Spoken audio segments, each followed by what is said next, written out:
First, though, Chelsea will take no action against Enzo Fernandez for singing a derogatory song about France's black players.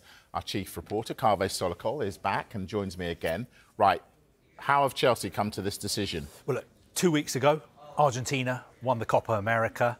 Afterwards, the players were celebrating on the team bus. Enzo Fernandez obviously was on the team bus. He filmed himself and streamed it live on social media. Him and the players were singing this racist and transphobic song. Now, immediately, Chelsea sought to speak to the player to get his version of events and to make sure that the video was real. Once that had been established, they said that they were launching a disciplinary process against the player. Now, at the same time, Enzo Fernandez came out on social media and apologised, said he'd made a terrible mistake. FIFA also started an investigation into the incident. Now, what happened yesterday is that Enzo Fernandez, for the first time, met up with his Chelsea teammates because he flew into Atlanta, where Chelsea are on their pre-season tour of the USA at the moment.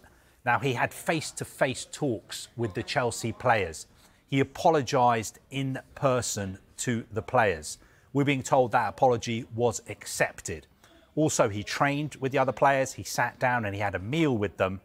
And he's also said to Chelsea, I want to make a donation, a significant sum donated to an anti-racism charity. And Chelsea have said, we will also match that donation. Now, having had his apology, public and private, and having had him say, I want to make this donation and I've made a terrible mistake and I'm sorry, Chelsea have decided this, for them, is the end of the matter. So they will be taking no further action against Enzo Fernandez. When you say Chelsea, who are you talking about? Because the club, clearly trying to draw a line on it, under it, where does it leave him with his Chelsea teammates, some of whom are French, some of whom are black? Very good question, Mike. My answer to that would be that we are being told that the players have accepted his apology and want to move on.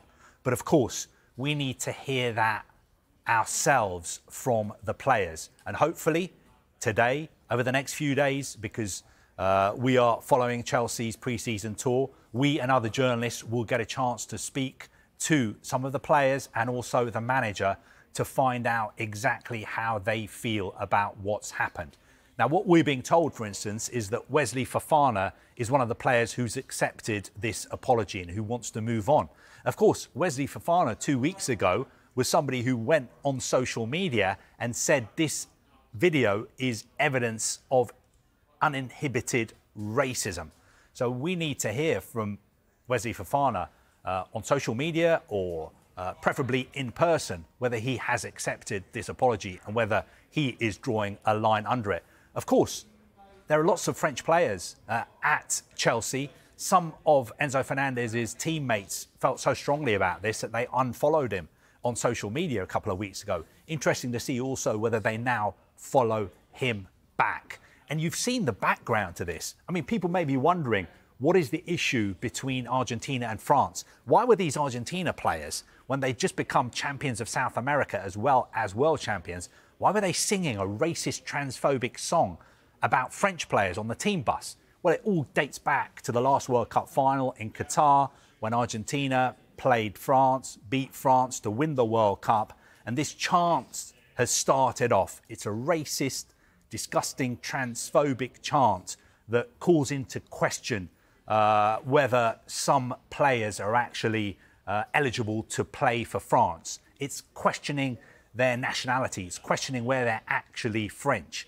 And the French people, I have to say, have come out and been totally outraged by this song. And you've seen evidence of this. If you've been watching the Olympics, every time somebody Argentinian or an Argentinian team is taking part in an event in Paris at the Olympics, you've heard the reaction from the French crowd about what they think about this shameful, shameful song.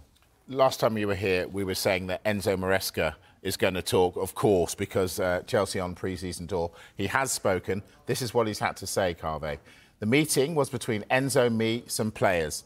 There is nothing more to add. We all make mistakes. Enzo apologised already 4 or 5 times. Since yesterday's session last night, the situation is completely normal. He'd love it to be completely normal. So would Chelsea. Do we think it will be? Well, I think we have to wait and see what FIFA do. That's the big question now. We've been in touch today with FIFA. We've been in touch with the FA, with Kick It Out, the PFA. This story is not finished at all because there's still a FIFA investigation ongoing. Let's see what FIFA decide, whether they bring any charges. What they decide to do may well have an influence on what the FA decide to do, if they decide to do anything. But this is a really good point that you made when we spoke half an hour ago. If you sang this kind of song inside a football stadium, if you sang this kind of song inside Stamford Bridge, you would be getting banned. You'd be getting banned for a year, 3 years, lifetime ban. There are supporters who've been banned by Chelsea for life for making anti-Semitic, racist comments and gestures and singing racist chants. Football banning orders have been handed out. People have been banned for 3 years for singing these kind of songs. They've been told you cannot go to a football stadium for 3 years. So some people, I'm sure, today will be asking, how is it that the Chelsea manager is now saying the situation is completely normal? Is it one rule for players and one rule for fans?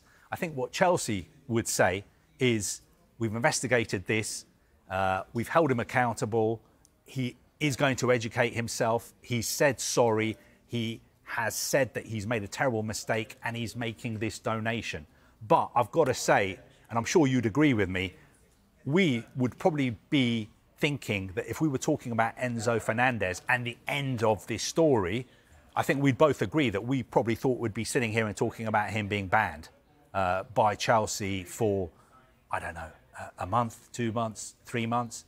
But having said that, Chelsea have done their investigation and they've decided this is the right thing to do. And the player has apologised and we're being told that apology has been accepted. But as I said, I don't think the matter is closed. Let's wait and see what FIFA do now.